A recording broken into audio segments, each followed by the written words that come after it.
अशाच ताज्या व महत्त्वाच्या घडामोडी जाणून घेण्यासाठी आमच्या महाराष्ट्र समाचार न्यूज चॅनलला लाईक, सबस्क्राईब व शेअर करा. निवडणूक चालू आहे. राष्ट्रवादीचे उमेदवार पण तुम्हाला भेटले. हो, त्यांनी भेटून मला हे केलं की आता आपल्याला तिकीट मिळालेलं आहे गावातलं म्हणून. त्या हिशोबानं समीर भैया हा म्हणजे काम करण्याच्या बाबतीत तर त्याला काही तडजोडच नाही त्याच्याजवळ. काम पण चांगल्या पद्धतीचं करतो. कुठं काही माहिती मिळाली तर तो हजर पण होतो. त्या हिशोबानं गावचा एक वाटतं की तेच उमेदवार पाहिजे. होतकरू मुलगा आहे तो एक उमेदवार. म्हणजे त्याच्या याच्यामध्ये करण्याची एक हे इच्छाशक्ती आणि कुठलंही काम तो एकदम धडाडीनं करण्याचा प्रयत्न करतो. बीजेपी आहे, काँग्रेस आहे, भरपूर पक्ष आहे. हो, काय बरं तरुण चेहरा असल्यामुळे त्याला आता ग्रामपंचायत मध्ये आम्ही त्याचा अनुभव घेतलेला आहे. काम करण्याची जी पद्धत आहे त्याची एकदम चांगल्या प्रकारे आहे आणि बरेचसे काम करून दाखवले त्यानं.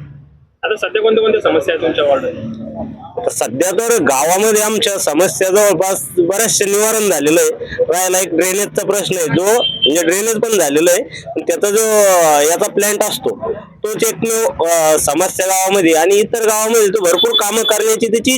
मी शरद पवारांचा निष्ठावान कार्यकर्ता आहे, पण आमच्या पाळ्यामुळं हे घड्याळी सोबत जोडले गेलेले, त्याच्यामुळं आमचा फक्त समीर भैयांना सपोर्ट राहील. आणि गावातील नेते आहेत म्हणजे निवडणुकीला उभे राहिलेले आहेत म्हणून आमचा सपोर्ट त्यांनाच राहील. काय वाटतं बरं, आता सगळे उमेदवार आहेत त्यात समीर भैया कसं सक्षम होईल?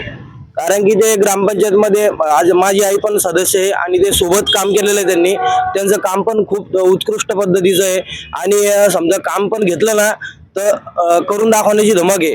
परत असं काही नाही का भेसळ काम, ओरिजिनल काम आहे. परत तुम्ही वाटलं असं गावात जाऊन बघा त्यांचे काम कसे झालेले कसे नाही. जनतेत काय वाटतं बरं, आता सध्या ते उमेदवार आहेत? जनतेत सध्या तर नाही सांगू शकत काही, पण मग आता आम्ही प्रचार करू त्यानुसार आम्ही आमचे पूर्ण ताकद लावू, जोर लावू. बरं, काय सांगाल जनतेला आता मतदान करण्यासाठी? आमच्या उमेदवारांना मतदान द्या. चांगलं काय सांगाल आता सय्यद भैया उभे आहेत त्यांच्याबद्दल काय वाटतं? सय्यद भैया, समीर सय्यद आमचे मित्र धडाडीचे अर्ध्या रात्री कामं येणारे आहेत. त्यामुळे आम्ही त्यांना निवडून देण्याचा पुरेपूर प्रयत्न करू.